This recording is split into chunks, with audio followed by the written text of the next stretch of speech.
Praise and prayer, special prayers for today. Part 6 of 16, God's Word and Work should be the special subject of persevering prayer by the saints in this administration of God's grace. Paul's epistles provide the precepts, and Paul himself is our pattern in this, as in all else. 1 Corinthians 4:16, 1 Corinthians 11:1, 1 Thessalonians 1:6, Philippians 3:17. He prayed for us that God would give us a spirit of wisdom and revelation in order to know Him, Ephesians 1:17. He pled with the saints to pray for the secret of the evangel, Ephesians 6:18, and of Christ, Colossians 4:2, and for deliverance from those who opposed His message, Romans 15:30. May we give these a special place in our petitions. Since the shadows are past and the light of noonday is shining in Paul's evangel to the nations, we should search his epistles if we desire to discover God's mind as to prayer for the present. To accord with our unparalleled nearness to Him in spirit, it is given a much larger place there than in any other part of God's revelation. More than half of the doctrinal division of Ephesians, which is preeminently the charter of the church, is presented in a series of prayers. God, instead of telling us directly of the transcendent grace which He lavishes upon us, puts this in the heart of Paul in the shape of a petition for us, thus enhancing their preciousness by the very form in which they appear. One who has been enlightened by God's Holy Spirit through Paul's epistles will find that it operates in complete harmony with His Word. When the glorious gospel of the conciliation becomes ours, the burden is laid upon our hearts to reach others with it. When the secret of Christ's headship over all dawns upon us, we wish to herald it abroad. When we learn of our own celestial honors, we are pressed to share these glories with all the saints. When we find out that all mankind will be saved, who can stop us from making it known? All these things, received through God's Spirit, spontaneously ascend and return to Him as sweet incense, the thanksgiving and petition and prayer. And when these truths are opposed, we cannot help pleading for those who hinder, as well as those who help to make them known. The dire need of persevering prayer for these things is far more apparent today than when Paul penned his requests, for just these lines of truth practically disappeared soon after the Apostles' day, and almost nothing has been heard of them since. In all the writings of the early Christian fathers, and even in the Reformation, what place is given to the secrets of the evangel, or of Christ, or of this administration? Even today they are nearly unknown mysteries, as the authorized version aptly but unhappily describes them. Even the truth of the salvation of all mankind has found only a feeble following. An incident that has just occurred may help us to realize how dense is the darkness, even in regard to the one of Paul's prayers, which has found a little response in our own day. A committee has constituted itself among so-called fundamentalists, which seeks to serve the saints by exposing all departures from the truth. They do indeed show that almost every division of Christendom is contrary to the Scriptures and are doubtless doing much good work. But when it comes to the special subjects of Paul's prayers, they seem not only utterly ignorant, but bitterly hostile. They denounce the teaching that all mankind shall be saved as a hellish doctrine, and thus revile all who hold it, 1 Corinthians 5:11. Their teaching, not Paul's, may indeed be called hellish, without giving offense, Romans 14:13. They apparently hold that all unbelievers will be tormented forever and ever in hell or the lake of fire. We have submitted this statement to them before publication, lest we should accuse them falsely, for we do not wish to misrepresent even the worst enemies of the truth. But the word hell has been repudiated by us, as well as by the revisers and all intelligent students of the Scriptures. It is not a correct equivalent of the Hebrew Sheol, the Greek Hades, or of Gehenna, or of the lake of fire, so should not appear in a translation of God's Word. It is an unsound expression to be shunned. Hence our teaching is as far from hellish as it can possibly be. In Webster's dictionary, the supreme authority in the United States, hellish is defined as follows: of or pertaining to hell, like hell, infernal, malignant, wicked, detestable, diabolical. We ourselves once held the doctrine of eternal torment for all unbelievers, and humbly acknowledge, along with all who still have a spark of feeling for their fellows in their breasts, that nothing imaginable could be more malignant or wicked or detestable especially on the part of the deity, who is love, who wills that all mankind be saved and come into a realization of the truth, and on the part of Christ, who is giving himself a correspondent ransom for all, of which Paul was appointed a herald and an apostle. 1 Timothy 2:4-7. But what is at all like hell, malignant, wicked, detestable, diabolical, or hellish, in the teaching that God is operating all in accord with the counsel of his will? Ephesians 1:11, so that he not only wills, but will save all mankind and justify all mankind. Romans 5:18, and reconcile all to himself through the blood of Christ's cross, whether on the earth or in the heavens. Colossians 1:20. This is heavenly, not hellish. This glorifies God, not Satan. This honors Christ, not the adversary. Paul entreats us to pray and plead and give thanks for all mankind, not to damn them. 1 Timothy 2:1-4. Instead of falling in line with God's great program, the Christian world or system has used prayer as one of the best instruments of error. Christians in name only, who did not possess the Spirit of God, and lukewarm believers, considering prayer as a sacred duty, fell into futile formalities. Petitions were written or printed, to be read or repeated by rote. A prayer for every day is considered a very spiritual program.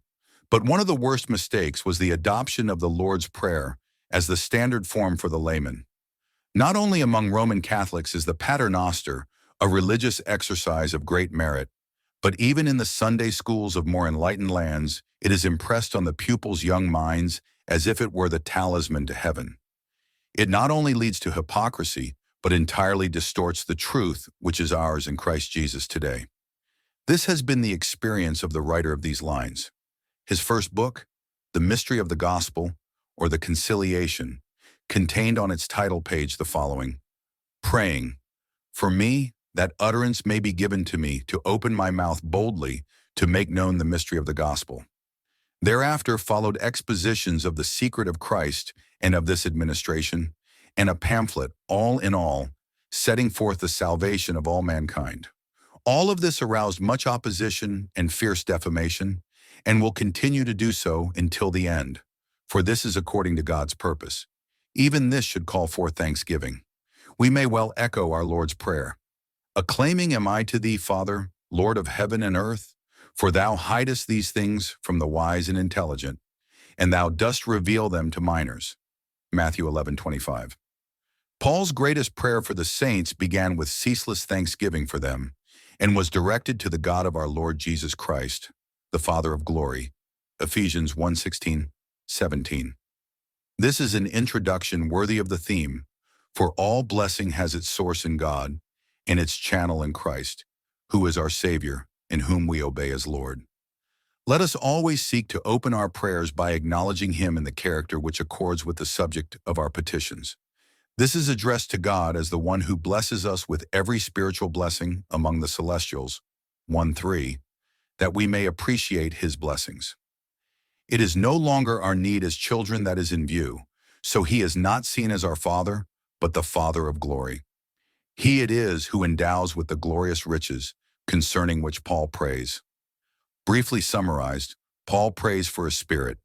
This is the greatest need today. We all crave material blessings, food and shelter, health and wealth.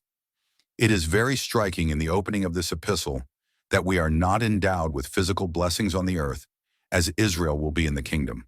We are not even assured of bodily welfare among the celestials. These things are necessary, but not nearly so scarce or valuable as an endowment with spiritual wisdom and revelation to enable us to know God and His plans and purpose for us. He wishes us to know what He has in store for us in the future and what will be our lot, and the power at His command to carry all of this to completion. This demands a spirit of wisdom and revelation, which God alone can give. All saints have a measure of God's Spirit. A special spirit of wisdom will be wary, for there are many deceiving spirits in the world. The forces of wickedness are spiritual, Ephesians 6:12. There is need of discrimination, 1 Corinthians 12:10. When the spirits disagree with the Scriptures, or even with one another, we may be sure that they are evil no matter how much they attract us or operate in us to perform wonders. At various times in the history of the Church, There has been a yielding to spirit forces by means of passivity or marvelous manifestations, but none of them have ever led the saints into the glorious riches which Paul reveals in this prayer. They were devoid of this wisdom and lacked this revelation. Without this spirit of wisdom, the rich revelations of the prison epistles cannot be apprehended. If anyone has not realized these rare revealments, it is because this spirit is lacking. Let everyone who seeks to understand God's highest unfoldings, as given in this epistle, first of all pray for this spirit. But this is not enough. No one has ever discovered the secrets here revealed apart from the written word. God's Spirit inspired the Scriptures. His Spirit is not imparted to the saints to enable them to perceive light apart from the Scriptures, but through the written record. Wisdom demands that there be two witnesses to the truth. The spirits that ignore the written revelation disagree among themselves. The spirit that cleaves close to the record alone will bring us into harmony with each other and with the Spirit of God. Wisdom will seek to discern the spirits. There are so many divergent ones, each trumpeting itself, that no one can accept them all. The matter is much simplified if we have the overwhelming conviction that the Scriptures are inspired by God and were indicted by His Holy Spirit. Then they become the one and sufficient test as to the spirits, if they are of God. The most dangerous of all spirits is one that rejects this test and claims individual inspiration or a super-inspiration which imposes its message upon the sacred text. None of these have ever even discovered, much less revealed, the secret wisdom of the present administration, which was hid in God, until it was revealed in writing and made known through the pen of the Apostle Paul from his Roman prison. God is the source of all wisdom. Creatures are confined to apparent appearances. He sees through all outward forms to the very heart.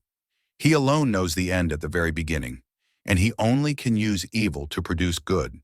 So wisdom consists in getting a God's eye view of seeing everything from His standpoint.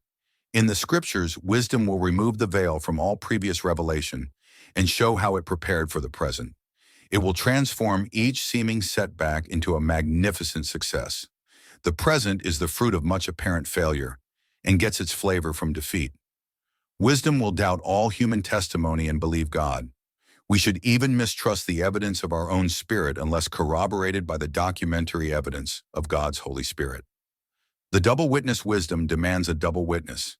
This world is full of illusions and deceptions, so every vital matter should rest upon the testimony of two or three. Even men of the world protect their property by legal papers attested by witnesses. Their private convictions, their own declarations, carry little weight in a court of law. So the opinions of the saint, or his asseverations, the fruit of his own spirit, are a frail foundation for faith. If he differs from others, one or both are bound to be false. Even if two or millions agree, that is no guarantee. A single certified document may prove all to be mistaken. The saint who has God's Spirit should rest only on the divine documents, which alone can give safety and certitude. This wise precaution should guide us in everything which has been touched and tainted by human hands, even in determining the authenticity of the sacred text itself. Men make mistakes, no matter how hard they try to avoid them. Probably no manuscripts which have come down to us from ancient times were so carefully copied and compared as the sacred scrolls of the Scriptures. Even the three most ancient and best differ slightly from one another. It would be unwise to take one to the exclusion of the others. It would be foolish to accept a poor one which is contrary to all the rest.